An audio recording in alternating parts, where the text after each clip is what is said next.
Hi, welcome to MOOC BSR 255 Building Surveying Practice 2 module on report writing and presentations. So the topic is Introduction to CPBS 101 and Baris Assessment. What is CPBS 101? CPBS stands for Code of Practice for Building Inspection Report.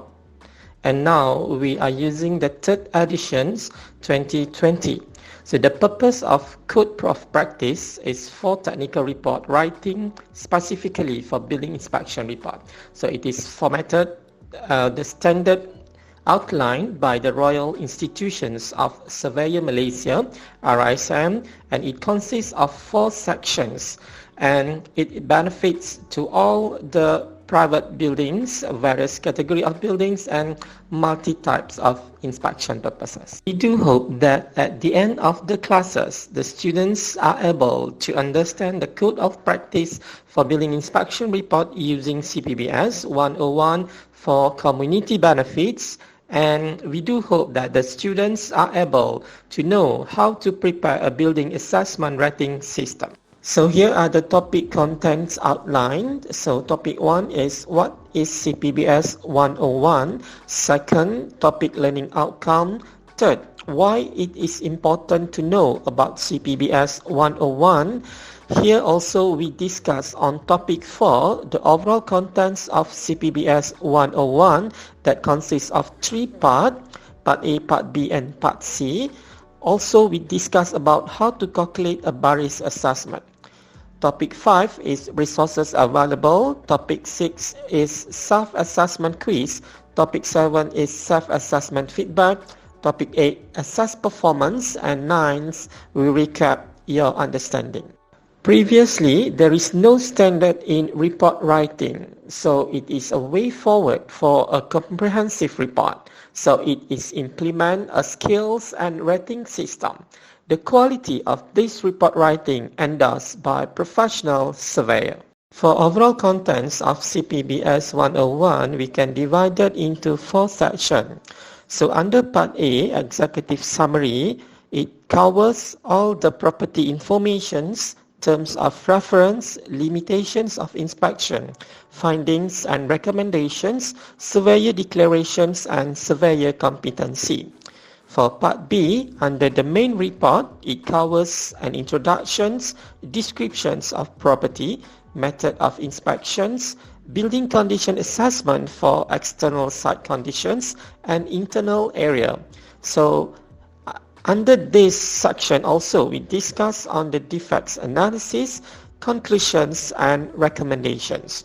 For part C, appendices, so it covers locations and site plan, as building plan, defect sheet, defect indication plan, letter of award, purchase order, so building inspections if any, and the previous report if any from other consultants. So under the attachments, we have Appendix A for samples of inspection certifications. Under the Appendix B, details of Baris assessment. Appendix C, samples of defect indication plan. Appendix D, details of the schedules of building condition.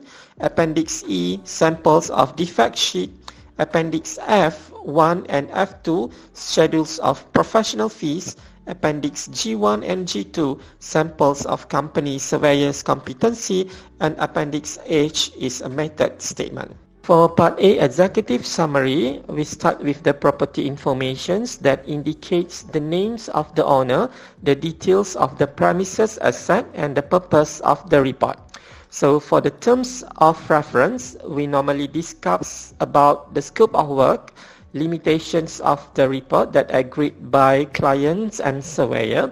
Also, it includes the purpose of the survey, the details of the inspection dates, and the informations about any specialists that we required, the insurance details, dispute procedures, payment method, and any limitations. The limitations should cover any assumption made, general contents of the report, hazardous materials, humans, and environmental issues. So for the limitations of inspection, we describe the protocol and practices of inspection adopted. For example, we are using the visual inspections, and we need to detail out what are the areas and spaces that is not readily accessible during inspection, any high risk or any potential injury that can cause injury to the surveyor or the third party. For findings and recommendations, we need to explain the overall building condition assessment BCA rating by using building assessment rating system BARIS. So we need to state the total marks, number of defects, and the total score that the overall defects, and highlight any indications of the building elements or component that might become worse if left unattended over a period of time, particularly yellow-coded defects, if any. So the surveyor must highlight to the client any other information that it affects the current and the future conditions of the buildings. So for the surveyor declarations, we need to certify the inspection that was carried out together with the endorsements and qualifications. So refer the Appendix A, and the surveyor competency, we need to attach the competence certificate that is issued by the Royal Institutions of Surveyor Malaysia. Now we move to the Part B main report. So as an introduction, so we need to highlight the overviews of the content of the main report. We need to state the client's instructions, scope and limitations, the asset and premises capacity, the weather conditions. Okay, for the descriptions of property, we have to describe the details of the locations and the physical accessibility, types of buildings, general design, existing building, physical conditions, types of construction, estimated age, spatial features, material function and usage, the status of the tenure or lease period, so the record of the previous and current inspections and maintenance works.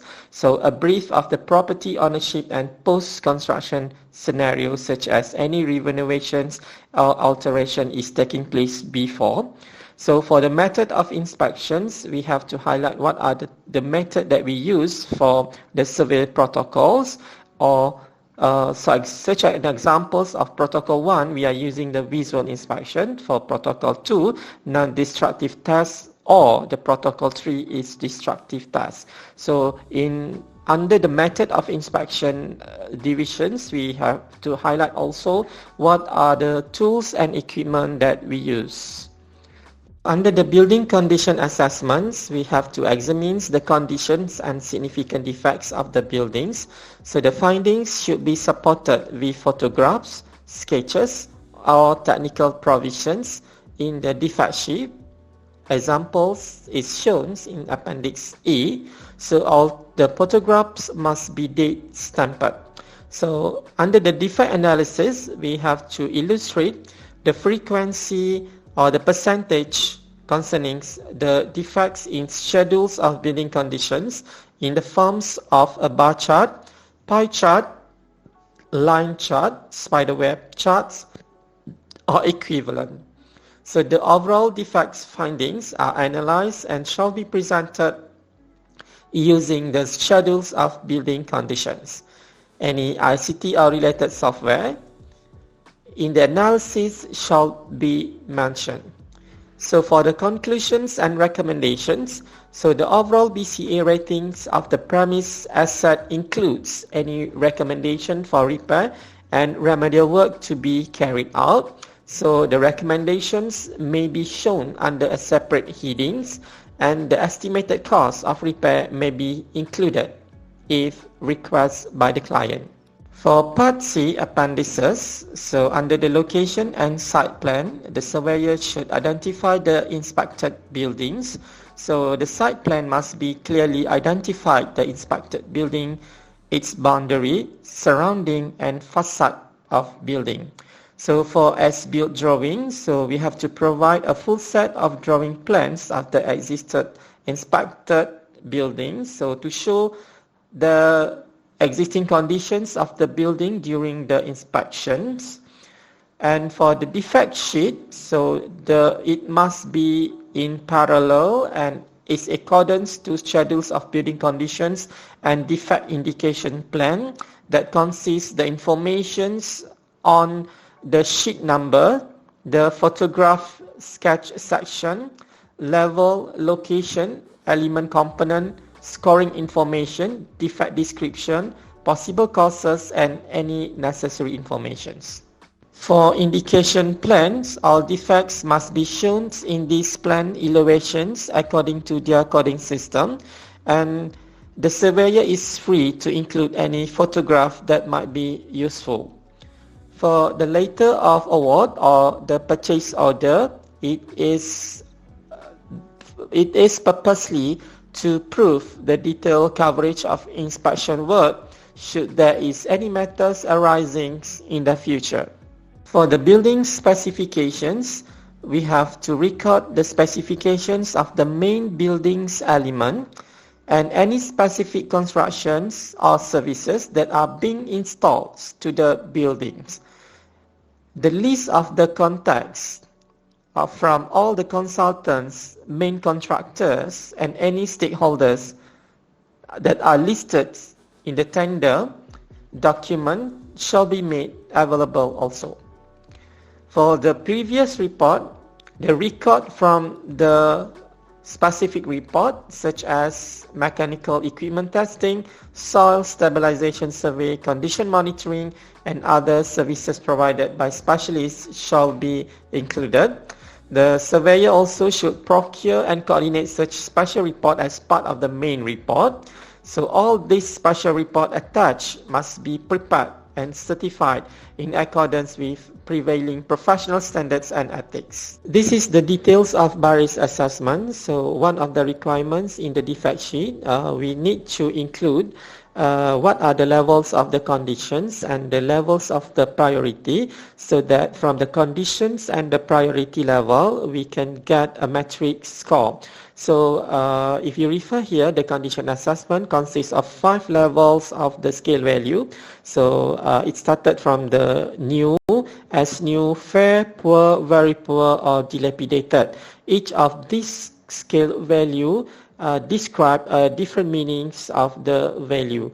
Alright, so for the priority assessment, we have 4 types of the scale value. So we have normal, routine, urgent, and emergency. So each of these scale value describe a different meanings of the priority level. So on the right hand side, so this is an examples on how we can calculate schedules of the building conditions to get an overall building rating. So we can refer here to the matrix analysis column. So we can get a total marks of this matrix analysis. So we will divide it with the number of the defects. For example, here we have 12 defects numbers. So from 88 we divide by 12, we get a total score of 7.3. So if you refer back to the overall building rating under the Baris assessment table here, so 7.3 is under category of fair. So overall building rating, we can say that this building has a fair overall building rating. So these are the resources available. So let's refer to the resources available here.